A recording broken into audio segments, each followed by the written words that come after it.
There are some wounds that don't fade quietly. They stay sharp. They stay close.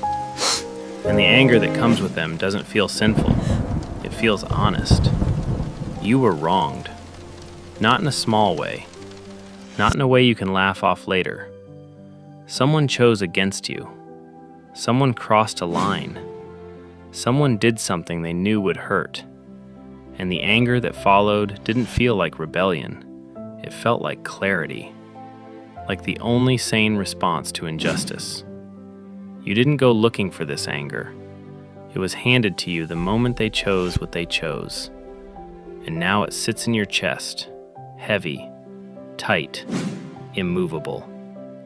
You replay the moment, the words, the tone, what you should have said, what you still wish you could say.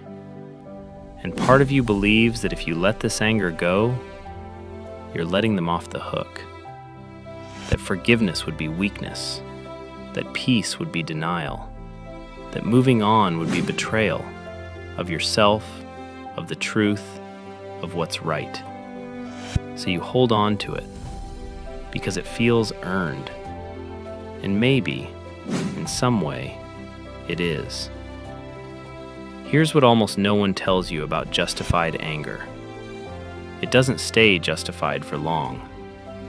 Not because the offense wasn't real, it was. Not because you're overreacting, you're not. But because anger, even righteous anger, doesn't remain still. Stay with me here. At first, anger feels protective, like a boundary, like strength. It says, I will not be walked over.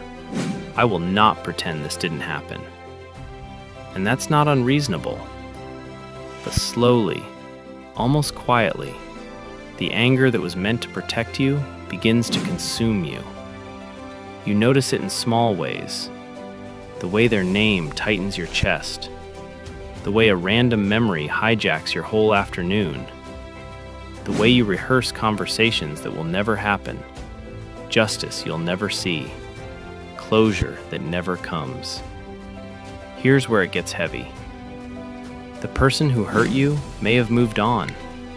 They may not even remember. But you're still here, still carrying it, still burning. And the one it punishes most is you. The anger doesn't undo what happened.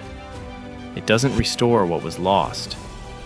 It doesn't force them to feel what you felt. It just keeps you trapped in the same moment. That's not justice. That's suffering twice. Now listen carefully to this.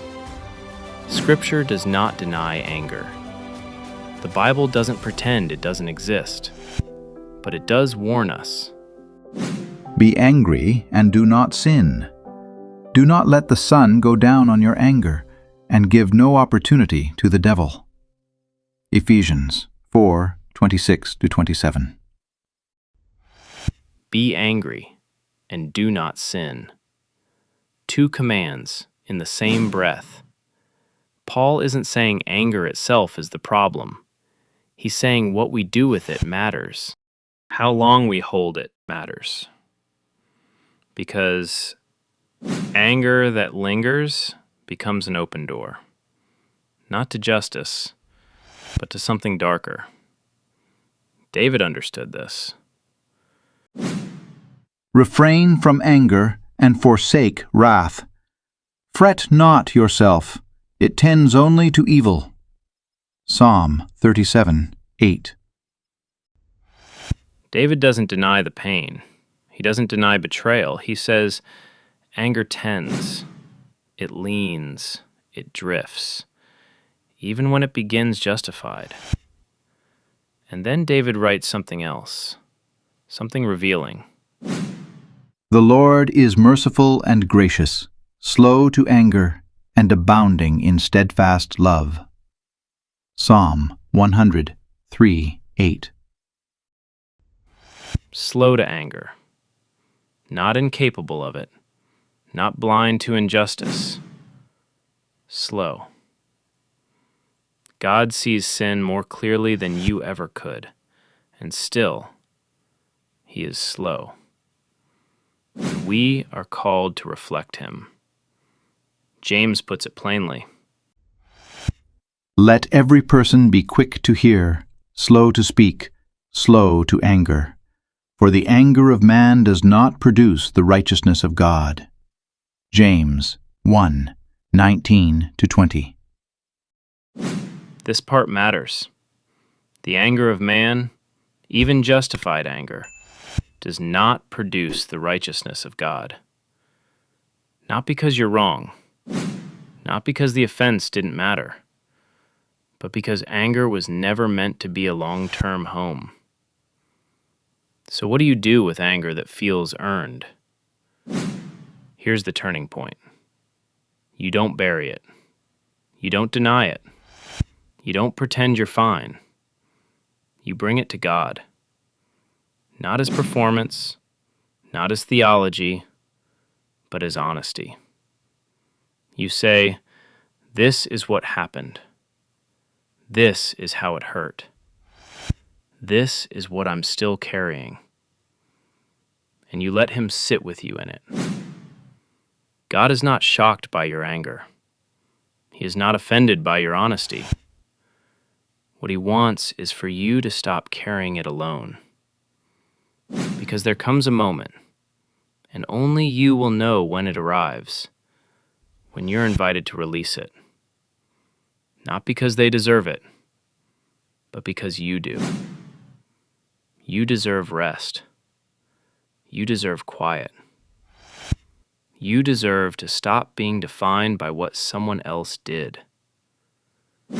Letting go doesn't erase the truth. It doesn't remove boundaries. It doesn't excuse injustice. It simply refuses to let anger own you anymore.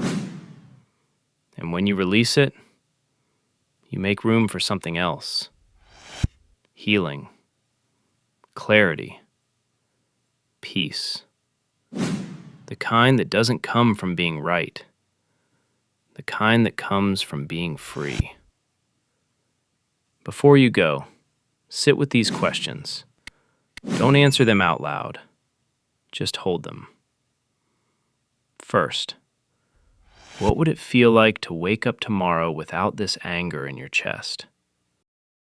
And second, what are you protecting by holding on to it? And is it worth what it's costing you?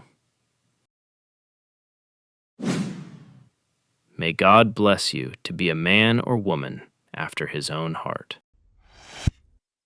I have found in David the son of Jesse a man after my heart, who will do all my will.